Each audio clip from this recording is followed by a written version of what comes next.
Hi hello welcome to Indian knowledge university. మనకు తెలంగాణలో police constable మరియు ఎస్ఐకి సంబంధించి చూసుకుంటే దాదాపుగా మనకు 10,000 పైచిలుకు పోస్టులతో అయితే నోటిఫికేషన్ రాబోతుంది. సో దీనికి సంబంధించి మనం పూర్తి వివరాలు చూసే ప్రయత్నం చేద్దాం. మనకు జాబ్ క్యాలెండర్ ప్రకారం చూసుకుంటే కూడా మనకు 2025 ఏప్రిల్లో అయితే ఎస్ఐ నోటిఫికేషన్, అదేవిధంగా కానిస్టేబుల్ నోటిఫికేషన్ రాబోతుంది.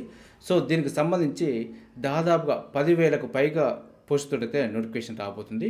సో దీనికి గల కారణాలు చూసుకుంటే కూడా మనకు అఫీషియల్గానే దాదాపు ఒక 15,000 వరకు అయితే వేకెన్సీ ఉన్నాయి. సో ఈ 15,000 వరకు మనకు డైరెక్ట్గా వేయకుండా కూడా ఇందులో మనకు ఒక 7 నుంచి 8,000 నోటిఫికేషన్కి ఇచ్చినా కూడా గతంలో నోటిఫికేషన్ ప్రకారం చూసుకుంటే ట్రైనింగ్ పీరియడ్లో ఉన్న కానిస్టేబుల్ నుంచి దాదాపుగా 3,000 నుంచి 4,000 వరకు గ్రూప్ 4 కానీ, డిఎస్సి కానీ, గురుకులాలకు కానీ సంబంధించి సెలెక్ట్ అవ్వడం జరిగింది. సో దాదాపు 3,000 నుంచి 4,000 వరకు మనకు అన్అఫీషియల్గా బ్యాక్లాగ్ అయితే వెళ్ళడం జరిగింది. సో ఈ 4,000కు ఒక 6,000 పోస్టులు కలుపుకున్నా కూడా దాదాపు మనకు 10,000 పోస్టులు అయితే కనిపిస్తున్నాయి. సో అదేవిధంగా ముందు గ్రూప్ 2 కానీ, గ్రూప్ 3 సంబంధించి కూడా అదేవిధంగా జేఎల్ కానీ, డిఎల్కి సంబంధించి సెలెక్ట్ అయిన వారిలో ఎస్ఐ నుంచి కూడా కొద్దిమంది వెళ్ళే అవకాశం ఉంది. సో కాబట్టి మనకు అఫీషియల్గానే దాదాపు ఒక 1000 పోస్టుల వరకు అయితే వేకెన్సీ ఉన్నాయి. సో 1000కి 1000 పోస్టు ఫిలప్ చేయకపోయినా కూడా మనకు ఒక 500 పోస్టు రిక్రూట్మెంట్కి ఇచ్చినా కూడా మనకు బ్యాక్లాగ్ నుంచి ఒక 150 నుంచి 200 పోస్టులు రావడం జరుగుతుంది. సో అంటే మనకు దాదాపుగా 600 నుంచి 700 పోస్టులు అయితే వచ్చే అవకాశం ఉంది. అదేవిధంగా కానిస్టేబుల్ సంబంధించి చూసుకుంటే 10,000 నుంచి 12,000 మధ్య వచ్చే అవకాశం ఉంది. సో ఇది మీకు చివరి అవకాశం అని చెప్పుకోవచ్చు. ఈ నోటిఫికేషన్ కనుక అయిపోతే మరి ఫర్దర్గా మనకు వచ్చే నోటిఫికేషన్లో ఇన్ని పోస్టులు అయితే ఉండకపోవచ్చు. సో మనకు ఎప్పుడు వచ్చినా కూడా ఇక 5,000 కానీ 6,000 కానీ అట్లా వచ్చే అవకాశం ఉంటుంది. సో ముందు 5,000, 4,000 పోస్టులతో నోటిఫికేషన్ అంటే మన కాంపిటీషన్ కూడా అదే స్థాయిలో ఉంది. గతంలో చూసుకుంటే మనకు 6 నుంచి 8 లక్షల వరకు అప్లై చేసుకోవడం జరిగింది. సో మనకు ఈసారి మాత్రం దాదాపు 10 లక్షల వరకు అప్లికేషన్స్ వచ్చే అవకాశం ఉందంటూ కూడా మనకు సమాచారం రావడం జరిగింది. సో కాబట్టి నిరుద్యోగిత పోటీ పెరిగింది. అదేవిధంగా ఇప్పుడు వస్తున్న జనరేషన్ పిల్లలు కూడా అడ్వాన్స్డ్గా ఆలోచించడం జరుగుతుంది. సో మన మ్యాథ్స్కి సంబంధించి కూడా చాలా ఫాస్ట్గా చేయడం జరుగుతుంది. కాబట్టి ఎవరైతే 1-2 సార్లు మిస్ అయి ఉన్న పిల్లలు ఎవరైతే ఉంటారో వారు మాత్రం ఈసారి మిస్ కాకుండా చూసుకునే ప్రయత్నం చేయండి. ఎస్ఐ కానిస్టేబుల్ పోస్టులు మాత్రమే మనకు వచ్చే 2025 జాబ్ క్యాలెండర్లో ఎక్కువ పోస్టులు వచ్చే అవకాశం ఉంది. ఇది మిస్ అయితే మనకు వేరే పోస్టులు ఏవి కూడా మనకు 10,000కు పైచిలుకు పోస్టుతో అయితే నోటిఫికేషన్ రాదు.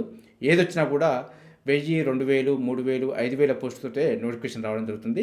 సో కాబట్టి నిరుద్యోగ అభ్యర్థులు ఎవరున్నా కూడా ఎలిజిబిలిటీ ఉంటే మాత్రం ప్రిపరేషన్ అయితే ఇప్పటి నుంచే డిసెంబర్ నుంచే స్టార్ట్ చేయాలి. సో మీరు నెగ్లెక్ట్ చేస్తే మాత్రం కాంపిటీషన్ పెరిగిపోతుంది.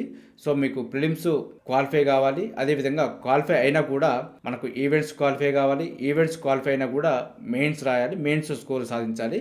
సో మీకు ప్రిలిమ్స్నే మెయిన్స్గా భావించి మీ యొక్క ప్రిపరేషన్ ఉంటే మెయిన్స్ ఈజీగా రాసుకోవడానికి అయితే అవకాశం ఉంటుంది. సో ఈవెంట్స్ కూడా మీరు ఇప్పటి నుంచే ప్రాక్టీస్ చేయండి. సో ఎక్కడో ఒక చోట ఒక 2 పాయింట్లు పెరిగినా కూడా సివిల్ మిస్ అయితే మీకు బెటాలియం, ఏఆర్ కానీ ఇలాంటివి వచ్చే అవకాశం ఉంటుంది.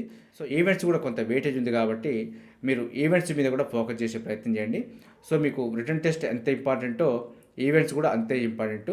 సో నాకు ఈవెంట్స్ నేను చేయలేను, రిటన్ టెస్ట్ చూసుకుంటానని కొద్దిమంది నెగ్లెక్ట్ చేసే అవకాశం ఉంది.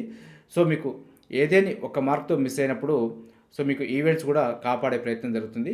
సో అలా సెలెక్ట్ అయిన వాళ్ళు చాలామంది ఉన్నారు.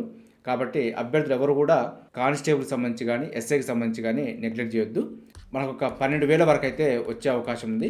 సో అభ్యర్థులు అయితే ఈ విషయాన్ని దృష్టిలో పెట్టుకొని ప్రిపరేషన్ చేసే ప్రయత్నం చేయండి. ఇంత భారీ నోటిఫికేషన్ అనేది మనకు 2025 ఏప్రిల్దే లాస్ట్ అయ్యే అవకాశం ఉంది. సో మరి ముందు నోటిఫికేషన్ వచ్చేసరికి మనకి ఏజ్ అయిపోవచ్చు. అదేవిధంగా ఇన్ని భారీ స్థాయిలో వేకెన్సీ కూడా ఉండే అవకాశం లేకపోవచ్చు. కాబట్టి అభ్యర్థులు అయితే ఈ అవకాశాన్ని అయితే సద్వినియోగం చేసుకునే ప్రయత్నం చేయండి. దీనికి సంబంధించి సిలబస్ కానీ, టెస్ట్ ప్యాటర్న్ కానీ, మనకు క్వాలిఫికేషన్స్, విధి విధానాలకు సంబంధించి పూర్తి వీడియో అయితే మన ఛానల్ అందుబాటులో ఉంది. అదేవిధంగా కానిస్టేబుల్ మరియు ఎస్ఐకి సంబంధించి ప్రతి సమాచారం ఎప్పటికప్పుడు మీకైతే అప్డేట్ చేసే ప్రయత్నం చేస్తున్నాను. మన ఛానల్ అయితే చూస్తున్న వారు మరింత సమాచారం కోసం అయితే సబ్స్క్రైబ్ చేసుకుని ఫాలో అవుతూ ఉండండి. ఎప్పటికప్పుడు మీకు అప్డేట్ సమాచారం అయితే అందే ప్రయత్నం జరుగుతుంది. ఈ వీడియో వస్తే లైక్ చేయండి, షేర్ చేయండి, సబ్స్క్రైబ్ చేసుకోవడం మాత్రం మర్చిపోద్దు. Have a nice day.